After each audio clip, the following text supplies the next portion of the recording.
bagay, nagkakikong-kikong tayo. Kasi yung balita na related sa atin, hindi ka nag-iingat tayo. Kaya dapat ano po ang dapat natin doon yung mga pastor. Para sa akin, tatay yun, ang pagiging firm. Firm, meaning hard, solid, stable, steady, strong ang ating buhay at pananampalataya sa Diyos ni Abraham, Isaac at Jacob. Kaya tayo mga Kristiyano at leaders ng church ay dapat lagi nating ginagawa ang mga devotion, cell group, training and equipping, at yung ating Sunday service na lagi tayong may dalang VIP. Kaya sa G12 Calamba Network natin, na may temang Calamba City Harvest, ikaw na may bagong dalang kaluluwa, VIP sa Panginoon, ngayon, nabibilang ka sa matibay at matatag na pananampalataya. Kaya nawa, pagpalain ka ng Panginoong Hesus. God bless you. Tama yun. Kailangan mag-ating mga member at mga leader para lalo magkaroon tayo ng impact sa iba't ng alam. Kaya naman, Pastor Rafi. Para sa akin naman ay setting our hearts for peace. Gandang umaga sa ating lahat, sa mga pastors na narito, sa bawat leaders at miyembro ng church at sa ating bisitang pandangal. We set our hearts ablaze. Nawa ang bawat miyembro ng ating church ay nag-aalab na magamit ang kanilang talento dahil sa pamamagitan nito ay patuloy na nahuhubog at mas nagiging matatag ang kanilang pananampalataya.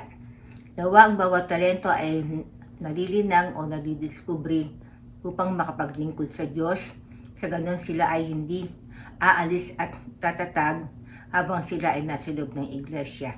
We set our hearts ablaze, purihin at pasalamatan ang Diyos. Malaking bagay yun, no? Yung pag-approve ng ating mga member para tuloy-tuloy yung sila ay nag-impact sa ating kita ng ano ang Pastor?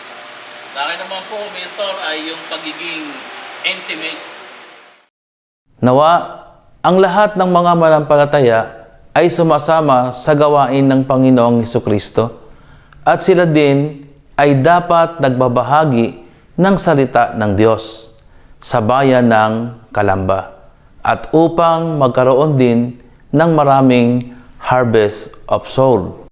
Nawa, ang lahat ng mga disciples ni Kristo ay dumadalo ng mga gawain sa loob ng simbahan katulad ng cell group sa bawat bayan ng Calamba, Sunday cell celebration at mga training upang mas mapalalim pa ang relasyon sa ating Panginoong Diyos at matutunan kung papaano maabot ang mga tao sa City of Calamba at makonsolidate ito. Nawa, ang lahat ng mga disciples ay magtagumpay sa G12 Vision at magkaroon ng multiplication of harvest.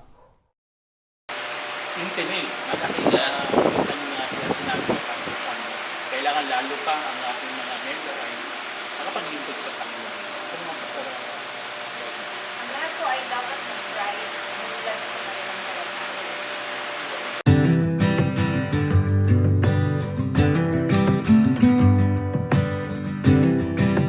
Sana ang lahat ay makaunawa na ang pinakamahalagang bagay sa ating buhay ay ang ating pananampalataya.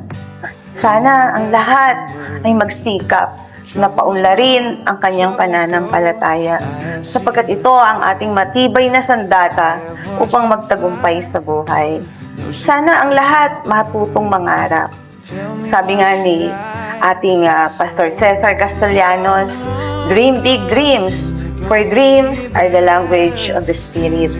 Sana ang lahat ay matutong lumaban sa hamon ng buhay sa pamamagitan ng pananampalataya at pangangarap. Sana ang lahat matutong magtiwala sa kanyang sarili. Sana pagkatapos ng conference na ito, sa ating pag-uwi, Iwanan natin ang sana, baunin natin ang matindi na pananampalataya. Try ang kailangan natin. Yun ang ating objective ng lahat ng mga believer ay naging believer. Kaya ako bilang mentor nyo, hindi ako nawawala ng pag-asa. May pag-asa kahit na sa kanagkas.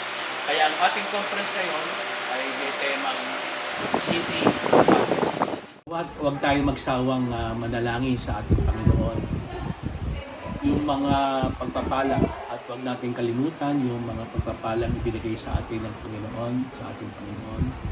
Yung mga nalulunod sa problema. Ang nais natin gawin ay umawit, magpuri sa ating Panginoon.